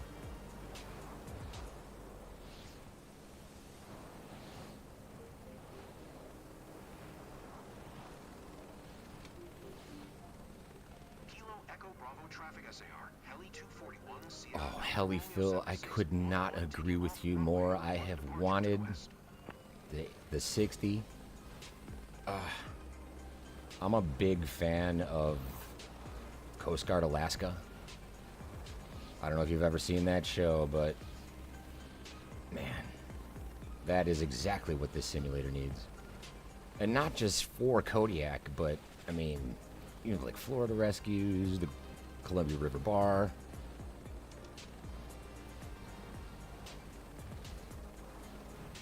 And we need to take this out of it completely. We should never have to go and make a U-turn at the end of a runway in a rotorcraft.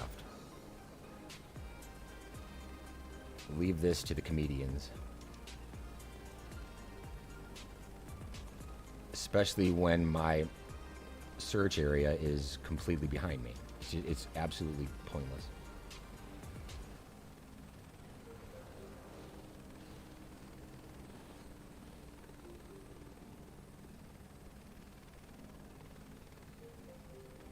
Your search area should be displayed on your map if needed. No news yet from my side. This time we should most definitely get the little wink from the mirror pretty early. I hope you'll bring him back home, buddy. SAR Heli 241 Track 7. We don't have much time. Hope you'll get on site soon.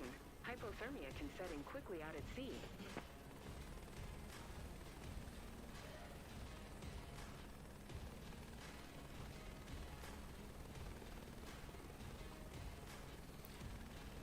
Absolutely. It would, you know what?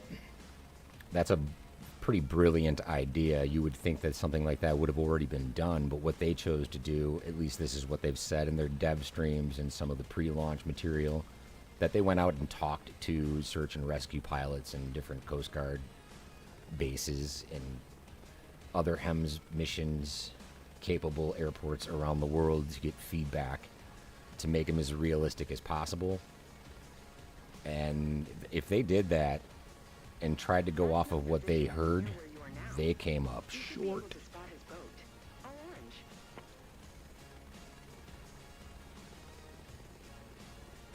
I already got the mirror directly off the face. I'm going right at him. I've already got the mirror.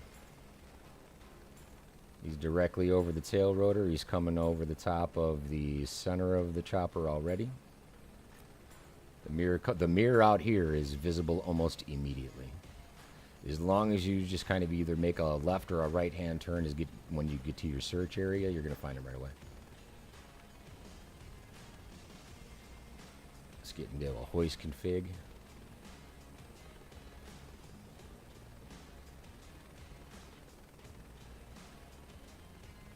Nobody went right. Single engine aircraft offshore isn't a thing. Redundancy is the name of the game. I found the boat. He managed to pull over at a safe spot. Coordinates 5-9. He managed to pull over. He's got his turn signal on. He's on the shoulder. So I can already see the wind blowing off to my left. To keep that part out of my equation, I'm going to start my hover off to the right side to keep my visibility hopefully as good as I can. I'm going to use the rotor wash in the water to determine the center of the aircraft. And then gauge height.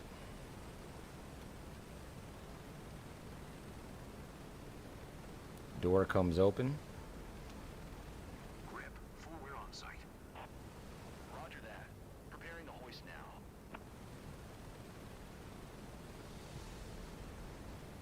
Soup.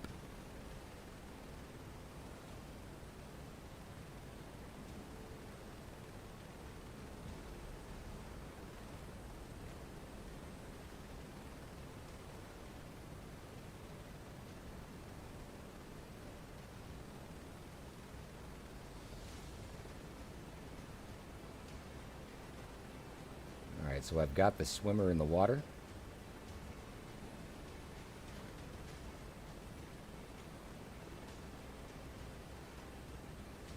Now if I raise this thing up,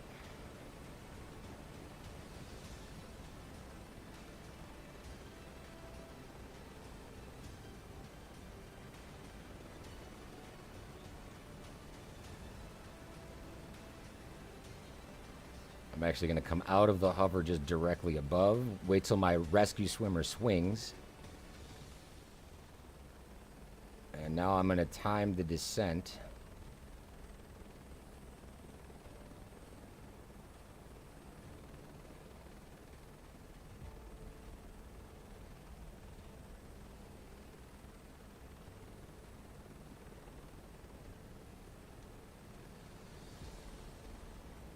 And stay in a hover. If I stay at a good height for long enough, the swimmer should just kind of go over and start to swim to the survivor. Quote unquote, should.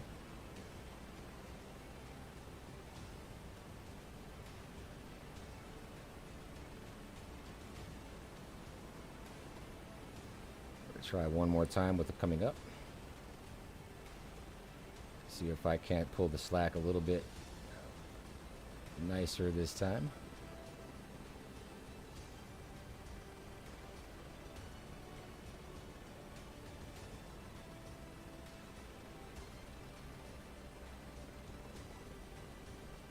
There we go. Now we've got the survivor and the rescue swimmer almost on top of each other. Preparing to lift. Cable is tensioning. Dock 5 to grip 4. Ready to lift. Yes, hoist operations, communications would be essential. And I think I want to see that between multiplayer as well. So you and I could be in sim together, and I could be a flight mech, and you could be the pilot. That should absolutely be a thing. Dock 5 to grip 4. Ready to lift. Harness coming in. Stay as close to that hover as you possibly can while they continue the lift. I'm going to start to swing the aircraft around so I can get ready to depart. Preparing to lift up now. Cable is tensioning. Dock 5 to grip 4. Ready to lift. Harness coming in.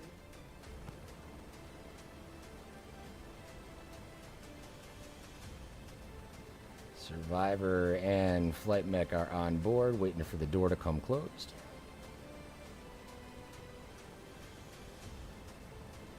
Door's coming closed. I am up. I'm out. Well, that didn't take nearly as long as the mountain rescue, now did it? Sim rate increase. Something else you'll see is the slack line for the winch is still partially visible. You'll see that that graphic winds up whipping underneath the rotor. There's quite a few things left to be fixed just graphically with these mission sets too. Please inform track 7. Track 7, extraction done. Let's move. Captain, John's conscious but disoriented. Please prioritize safety and stability during the flight. Very cool. I've never tried XP11, man, but that's exactly what I'm talking about, right? That kind of functionality is, I think, soon to come to our little sandbox here, without a doubt.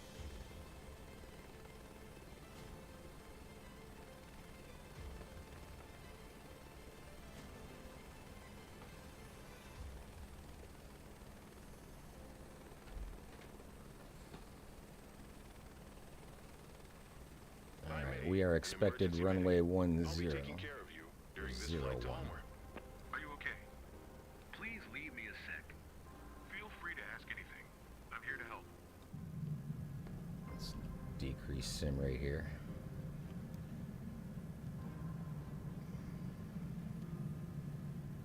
And I can already see that their pattern entry is wrong. But even though it is wrong, because I am flying for my own career right now, I'm going to start the pattern correctly and see what they do with it. If they come around the proper way or not, we'll see, but it doesn't look like it so far. Forward inbound to land runway 1.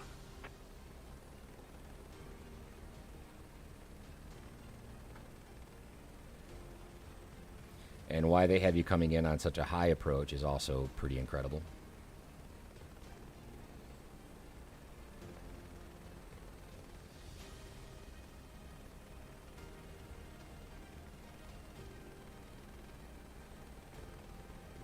I'm sure you'd like something to drink right now. Anything you And have. they do have me I'm making the so right. thirsty.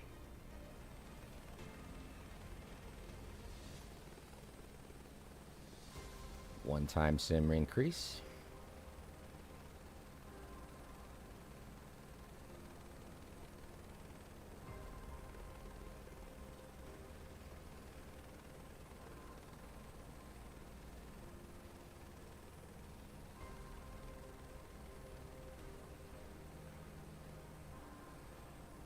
Come back back into real time. We'll see what kind of payout we get. Was it worth it? I don't care. It was fun. It's what I'm here to do. Things are finally working. Having to reinstall the simulator yesterday and all of those little growing pains, did I have to go through them all over again? It's still, at the end of the day, man, I'm telling you what, it always winds up worth it.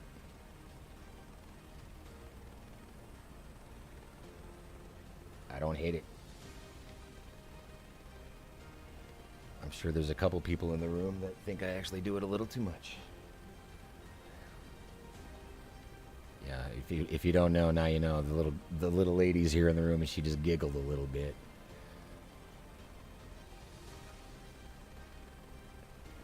S Rady coming up. I would agree.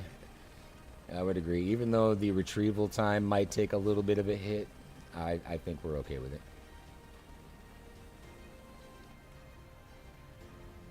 Landing light is on as I come in for the approach. I'm going to aim for the windsock. Windsocks in sim are generally halfway down a runway, so that's more often than not a pretty good spot to aim for. And now that slack line for that winch is just directly off to the left. I love it.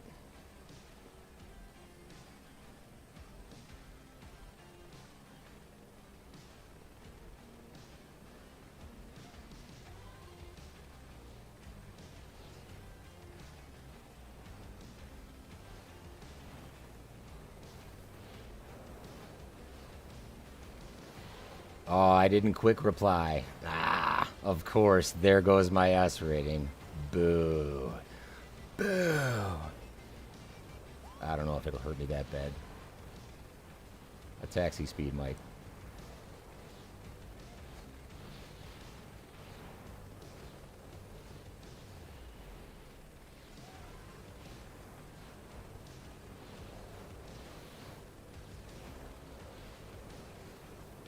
This is also ridiculous. Watch how far away the parking spot is from the hold short.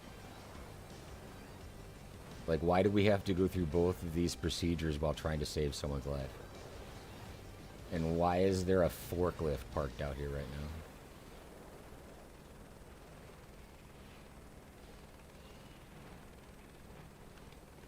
now? Yep, there you go. Let me go another about 6 yards.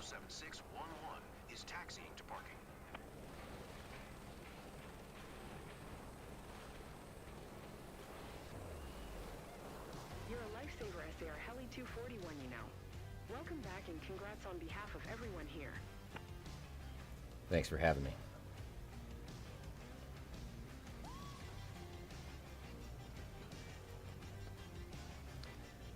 Came back with only a little drop of gas coming out of it there. I'm okay with that.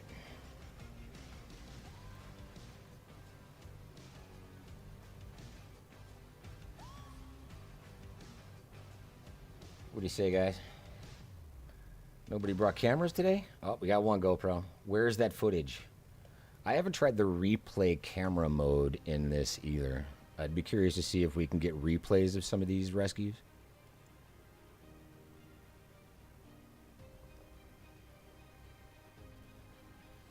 Success.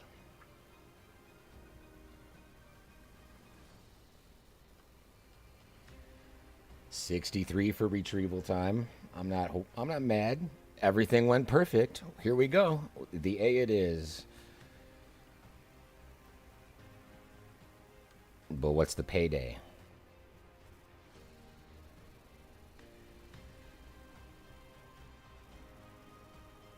$82 G's is not a bad take. I recuperated the majority of the cost that it took me to even get access to the mission. I'm okay with it. I'm also back in an area that has missions populated on a regular basis. Now, I'm not going to go into this holding my breath, that's for sure. But if I just leave this plane here right now, the next time missions spawn in, I'm going to be around a bunch of them. At least that's what I'm hoping. Because again, that's the only mission that was available on the planet, and because I've moved around a little bit at a time, I've kind of made that possible. All right, okay. I forgot to mention this. Here's another one. 200,000 just to get there, right? No. Just, that's a whole no. That's a whole no. My concern is that by not completing that missions, it takes longer for the sim to regenerate the next set. But, like I've said before, even before moving on and considering other options to make money, I will always go back into my companies. All companies, switch the management of the company into a crew unavailable configuration before I head out. Period. And notice here that it still says I'm in the hole minus 310, but the curve is back in, it's heading in the right direction again. That blue line for profitability is coming back up. I'm starting to recuperate. I'm not mad about it. It's okay. I'm okay with it. Either way, ladies and gentlemen, as I like to say, it has been a blast. It has been a ball. That's it. That's all. This is search and rescue, profits and losses. Either way you deal with it, I promise you, eventually it's going to work out. Thanks for joining us. We'll see you in a free flight here pretty soon.